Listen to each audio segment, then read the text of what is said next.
राधे राधे सभी को। आज मैं आपको वट सावित्री व्रत की कथा सुनाने जा रही हूँ। हर साल ज्येष्ठ मास की अमावस्या को भारत की सुहागन महिलाएं अमावस्या के दिन वट सावित्री का व्रत करती हैं। आइए सुनते हैं वट सावित्री की व्रत कथा। एक समय की बात है, एक अश्वपति नाम के राजा थे। उनकी कोई संतान नहीं थी। राजा ने संतान प्राप्ति के लिए अनेकों यज्ञ किए, जिसके फलस्वरूप उन्हें एक तेजस्वी कन्या की प्राप्ति हुई। एक दिन राजा ने सावित्री से कहा, सावित्री, अब तुम विवाह योग्य हो गई हो, इसीलिए अपने लिए स्वयं योग्य वर की खोज करो। पिता की बात मानकर सावित्री मंत्रियों के साथ खोज में निकल गई। अनेकों आश्रमों, जंगलों और तीर्थों में घूमने के बाद वह लौट आई। संयोगवश उस समय उसके पिता के साथ देवर्षि नारद भी थे। सावित्री ने उन्हें प्रणाम किया। राजा अश्वपति ने सावित्री से उसकी यात्रा का समाचार पूछा। सावित्री बोली, पिताजी तपोवन में अपने माता पिता के साथ निवास कर रहे सत्यवान मेरे लिए योग्य है। मैंने उन्हें अपना पति चुना है। सावित्री की बात सुनकर देवर्षि नारद चौंक उठे और बोले, राजन, सावित्री ने तो बहुत बड़ी भूल कर दी है। यह सुनकर अश्वपति चिंतित हो गए और बोले, हे देवर्षि, सत्यवान में ऐसा कौन सा अवगुण है? देवर्षि ने कहा, राजन, सत्यवान के पिता शत्रुओं के द्वारा राज्य से वंचित कर दिए गए। वह वन में तपस्वी जीवन व्यतीत कर रहे हैं और अपनी दृष्टि खो चुके हैं। राजन, सबसे बड़ी कमी यह है कि सत्यवान अल्पायु हैं। 12 वर्ष की आयु में से अब उनके पास केवल 1 वर्ष की आयु शेष है। नारद जी की बात सुनकर अश्वपति ने सावित्री को समझाया कि वो किसी दूसरे उत्तम गुणों वाले पुरुष को चुन ले। सावित्री बोली, पिताजी, नारी अपने जीवन में केवल एक ही पति का वर्णन करती है। अब चाहे जो भी हो, मैं किसी और को अपने पति के रूप में स्वीकार नहीं कर सकती। पुत्री की हट के आगे पिता विवश हो गए और सावित्री की सत्यवान के साथ पूरे विधि विधान के साथ विवाह करा दिया। विवाह के पश्चात सावित्री अपने पति और सास ससुर के साथ वन में रहने लगी।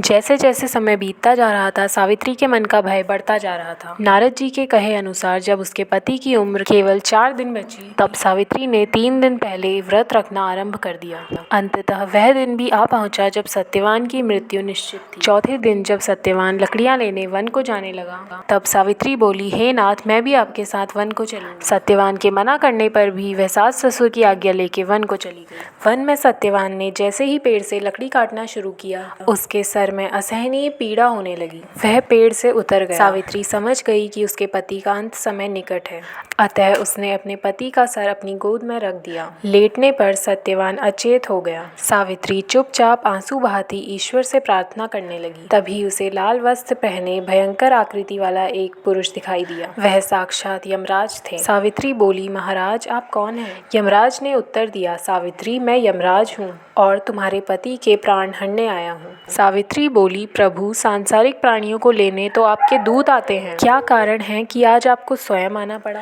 यमराज ने उत्तर दिया, सावित्री, सत्यवान धर्मात्मा अथाह गुणों का सागर है। मेरे दूत इन्हें ले जाने के योग्य नहीं है, इसलिए मुझे स्वयं आना पड़ा। ऐसा कहकर यमराज ने सत्यवान के शरीर से प्राणों को निकाला और उसे लेकर वह दक्षिण दिशा की ओर यमलोक को जाने लगे। सावित्री भी उनके पीछे पीछे चल दी। सावित्री को अपने पीछे आता देख यमराज बोले, सावित्री, तुम मेरे पीछे कहाँ आ रही हो?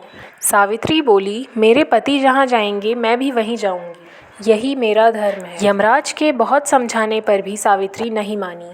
उसके पतिव्रता धर्म की निष्ठा को देखकर यमराज बोले, तुम अपने पति के बदले कोई भी वरदान मांग लो। सावित्री ने अपने दृष्टिहीन सास ससुर की आंखें मांगी। यमराज ने तथास्तु कहा और आगे चल दिए। फिर से सावित्री उनके पीछे पीछे चल दी। तब यमराज ने सावित्री से कहा, एक और वर मांग लो।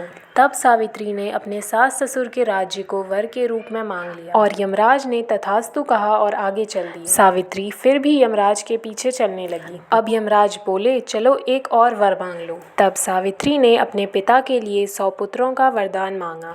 यमराज ने तथास्तु कहकर सावित्री को वापस लौटने को कहा, लेकिन सावित्री नहीं मानी और फिर उनके पीछे चल दी। तब यमराज बोले, सावित्री, तुम मुझसे अपने पति के प्राणों के अलावा कोई भी वरदान मांगो। तब सावित्री ने वर मांगा कि उसके सत्यवान से 100 पुत्र प्राप्त हों।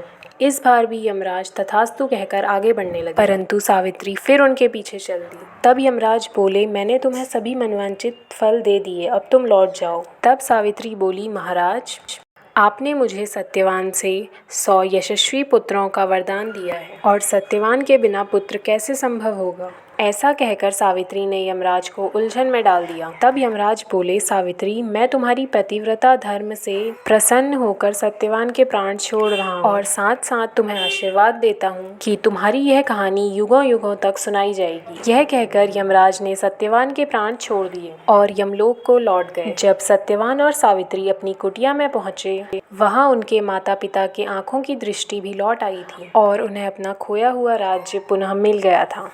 यह थी वट सावित्री की व्रत कथा। यह व्रत करने और कथा सुनने से विवाहित स्त्रियों के जीवन के सभी दुख दूर होते हैं और उनके पति को लंबी आयु मिलती है।